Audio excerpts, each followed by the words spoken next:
We used to live in a world full of innovation. So many of those innovations were led by Apple. Every time they came out with something just purely beautiful, either creating new categories or completely reinventing the ones we thought we knew, and we loved it. It was a cultural phenomenon. Every time they launched something, whether it was a device for your pocket or something for your desk, we were excited just to hear about it. It even felt cool to buy something Apple made. But can we say the same thing now?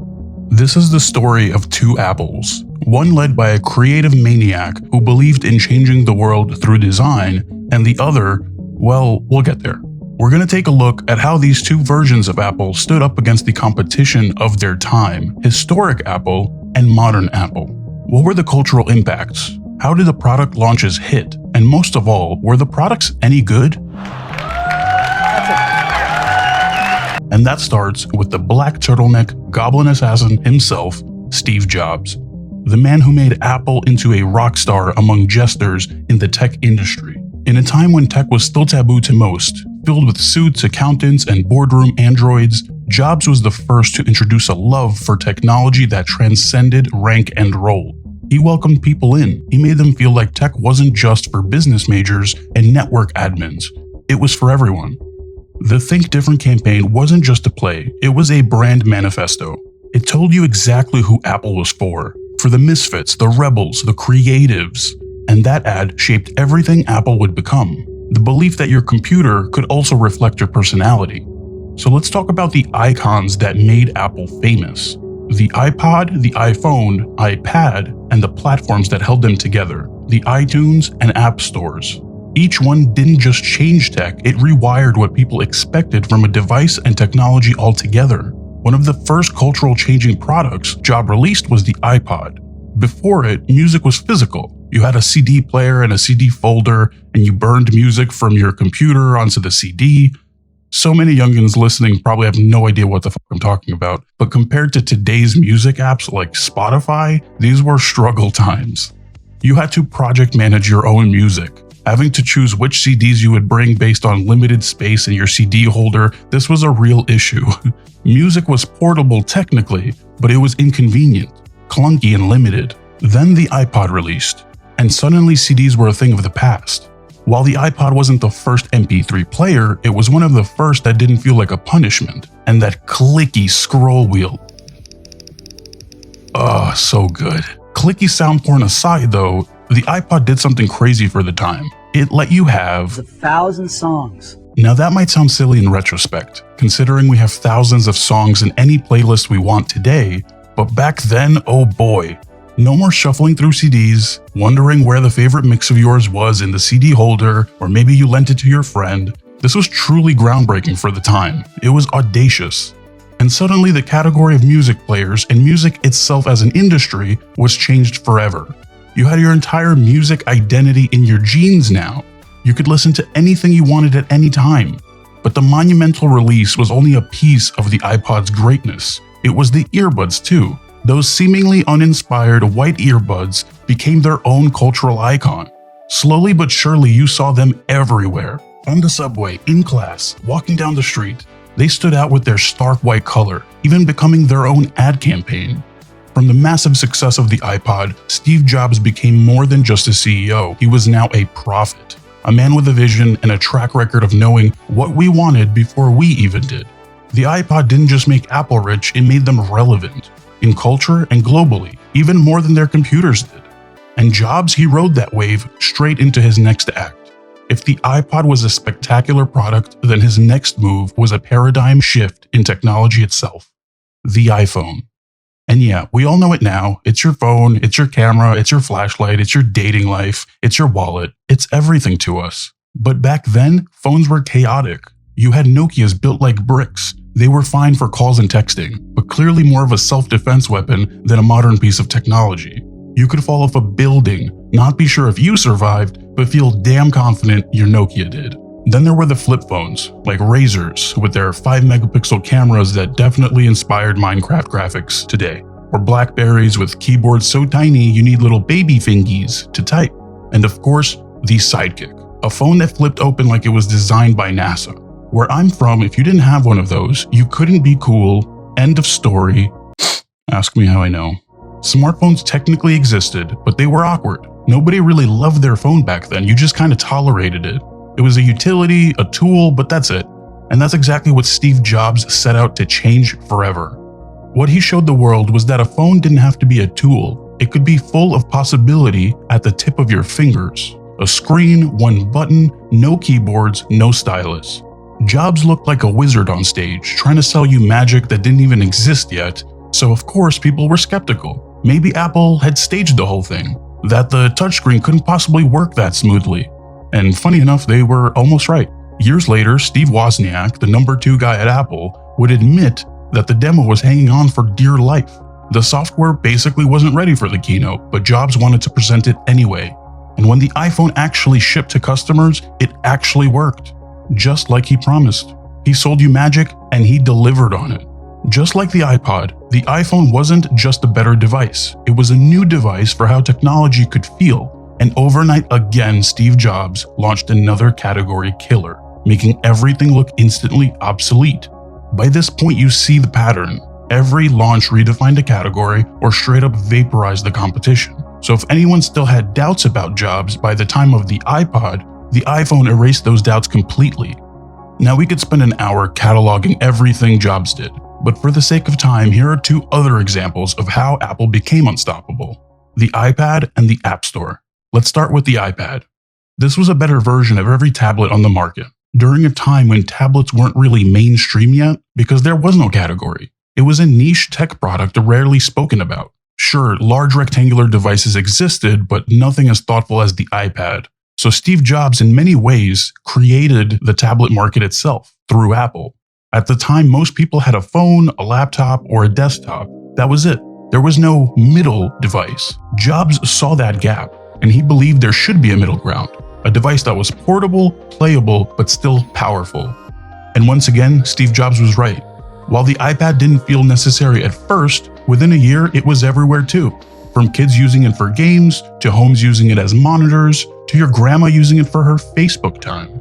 But hardware was only half the vision. Jobs knew if Apple was going to rule the future, it couldn't just build devices. It needed to build the ecosystem that fueled them. Even back during the iPod, you had iTunes. iTunes gave you access to music, to movies, podcasts, before podcasts were even a thing really, but the iOS App Store was the real upgrade to how Apple locked in the future. Now developers could build experiences on top of Apple's platforms. Everything you needed could be now in your pocket, universally built around iOS. In tech, this was often underestimated. Making devices was only half the battle. If you don't build the architecture for experience, then someone else would, and they would win. But Jobs, being the design-first, user experience kind of guy, knew the truth. You don't change the world with hardware alone, especially seeing the success of Microsoft Windows operating system. So he was building a software world at the same time, a seamless, polished, intuitive world that people didn't want to leave. And that's what became the iOS ecosystem that we know today.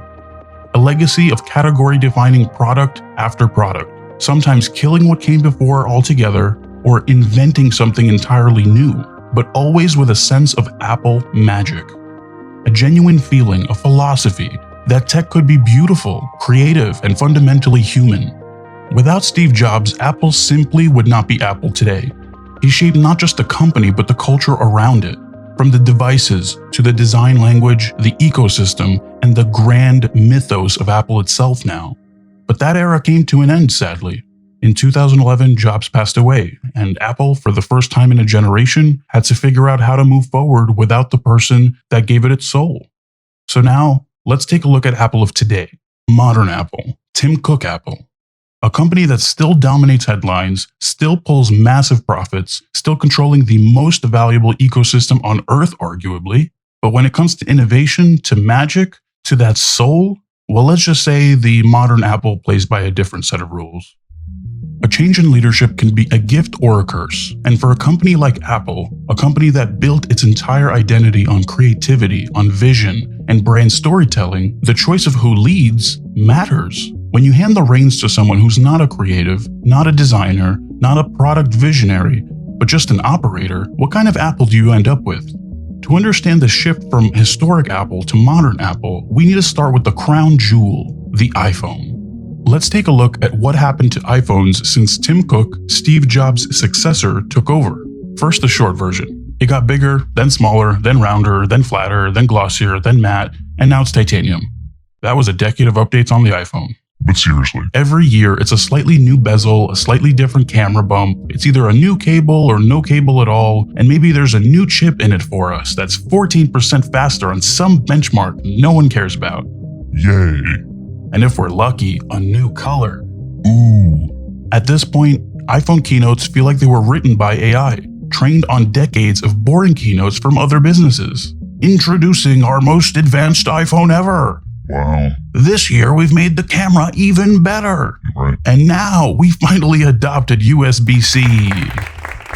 There's just no soul in these launches anymore. The iPhone used to change the world with meaningful updates even after its initial release. But now it updates your lock screen widgets?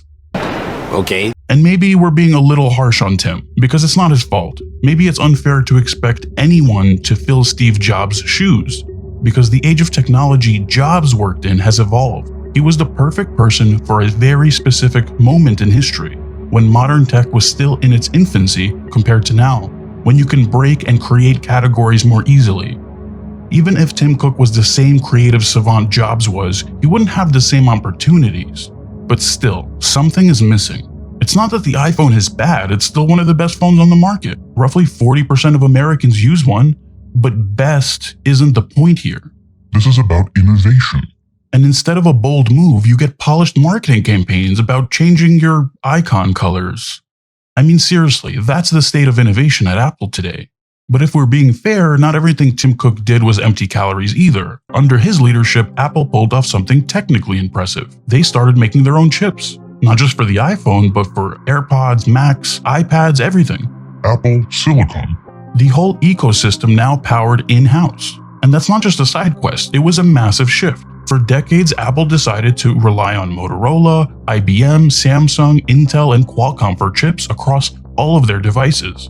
But eventually, under Tim Cook, Apple finally decided we're done being middlemen. We want full vertical integration. Hardware, software, all locked in sync. It was a smart move. Because of Tim Apple, Cook now has some of the most impressive CPU performance in the market. And even if that doesn't sound like a Jobs-style innovation, it was a Jobs-level risk. It's internal optimization replacing external evolution. In some cases, it might even be a downgrade though. Every year you see Apple's most premium lineups costing more. But yeah, that's Cook's philosophy, and it worked in some way. Apple is now more resilient and more self-reliant. But compared to the Jobs vision, where technology was a liberation, the gap becomes obvious in their philosophies. Cook wants efficiency, Jobs wanted emotion, which brings us to Apple's biggest swing since the iPhone. The product that promised to redefine the future, the one with all the headlines and all the hype, the Vision Pro. If there was a product ever meant to put Apple back in the holy shit category, this was it. A headset, a computer, a movie theater, a sci-fi portal, all in one. Of course, that's how Apple pitched it. Immersive, intuitive, spatial. Welcome to the future. But then you try it, and yeah, it's sleek, it's smooth, the eye tracking was impressive, but it's just not fun. This thing already exists for much less money. It's called a Meta Oculus. But Apple was trying to charge us $3,500, 10 times the cost for a third of the features compared to an Oculus. Also, outside of video games, VR has a very limited application. I mean, do you design nuclear reactors, engineer car prototypes, or do industrial simulation? Because even if you did, you probably already have another VR system anyway. Meta or HTC already captured you as a customer by the time the Vision Pro dropped. So this wasn't just a consumer miss, it was a commercial miss too. This was supposed to be the next iPhone moment, but it landed more like a luxury beta for limited developers and VFX artists. I mean, don't get me wrong, VR art is cool as fuck. But compared to 2001, 2007, 2010, Vision Pro felt like a flop. This might be the first time in modern Apple history where they genuinely had no idea what the public would adopt. This is the company that once gave us what we didn't know we wanted, and now they feel completely disconnected. And sure, they do get a little credit for even trying to push into the new category. But let's be real, they didn't reshape it, they didn't lead it or add to it, they didn't leave a lasting impression even. Meta beat them to it by years at 1/10 of the price, leaving Vision Pro to be discontinued in less than a year and a half since its launch. And at this point, you can feel the shift in Apple in general. It's not about the products alone, it's the difference in philosophy. Apple used to be about possibilities, about tools for creators, about the feeling crafted from their design. But now, it's about $19 towels with their logo on it. They used to include chargers too, but now they're calling that environmental responsibilities.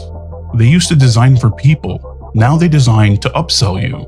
Cables, dongles, monitors, keyboards, all sold separately, all at premium prices. That's not innovation, that's the Apple tax. We used to pay more for Apple because it felt worth it, because it felt like magic. Today, we still pay more, not because we're inspired, but because we're locked into their ecosystem. This isn't just about Steve versus Tim. This is about Apple versus itself. They used to make us feel something. Now they just make us spend something. And it's why when we talk about Apple's innovation today, we're talking about it in the past.